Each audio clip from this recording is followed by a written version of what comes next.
Abraham avait 90 ans et sa femme était presque aussi âgée que lui. Et Dieu dit cependant, toutes les nations de la terre seront bénies en ta postérité. Genèse 22, 18. En ta postérité.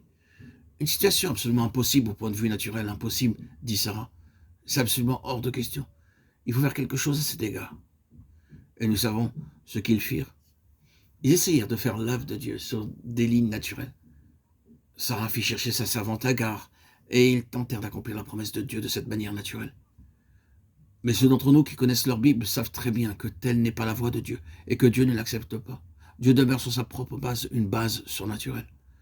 Si cette chose doit être faite, seul le Dieu Tout-Puissant pourra l'accomplir. Aucun homme ni aucune femme ne saurait la faire, ni les deux ensemble. Seul Dieu pouvait la faire. Et il la fit. Il est mis sur une base surnaturelle. Ce fut une grande épreuve de foi. Ce n'était pas une base terrestre, mais une base céleste. Ce n'était pas une base naturelle, mais la base de la foi. Et ce fut ainsi que Dieu l'accomplit. C'est là une illustration. Et nous la retrouvons dans toute la Bible. Passons d'Abraham et d'Isaac à Jacob. Jacob arriva au droit d'aînesse.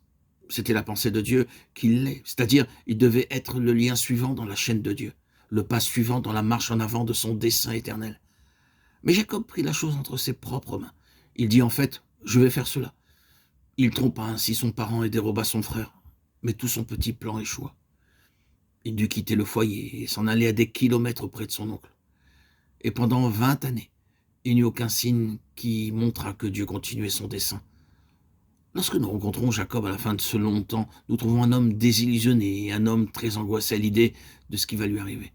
Il fait des plans pour sa propre sûreté lorsqu'il doit rencontrer son frère.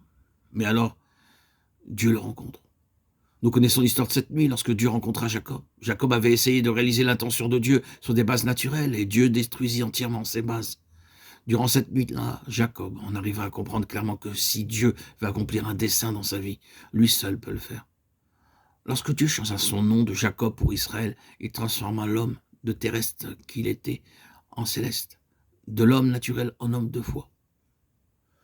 Alors Dieu continua le chemin avec lui. Dieu ne pouvait pas marcher avec Jacob tandis qu'il demeurait sur sa propre base naturelle. Lorsque Dieu le fit passer de cette base-là, sur une base céleste, ils purent marcher ensemble.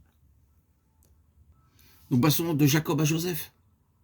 L'histoire de Joseph est l'une des plus fascinantes de l'Ancien Testament.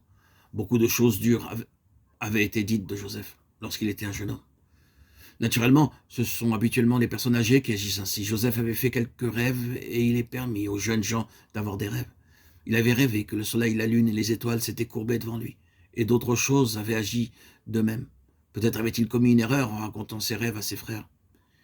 Ils furent assez subtils pour voir le point, et ils interprétèrent les rêves comme étant dirigés contre eux-mêmes. Ils dirent « Allons-nous nous courber devant toi ? Tu es notre jeune frère, nous ne nous courberons jamais devant toi. » Maintenant, on peut dire ce que l'on veut au sujet de l'indiscrétion de Joseph, mais ses rêves se réalisèrent littéralement. Le jour arriva où ses frères se courbèrent réellement devant lui, tremblants pour leur vie même. Oh Seigneur, aie pitié de nous, ces rêves se sont réalisés. Il y avait quelque chose de Dieu en cela. Je pense que Joseph avait toujours gardé ses rêves dans son cœur. Joseph devait arriver dans la volonté de Dieu, à une place très élevée, et servir Dieu dans une œuvre très grande. Cette œuvre devait contribuer à préserver la vie des nations choisies par Dieu.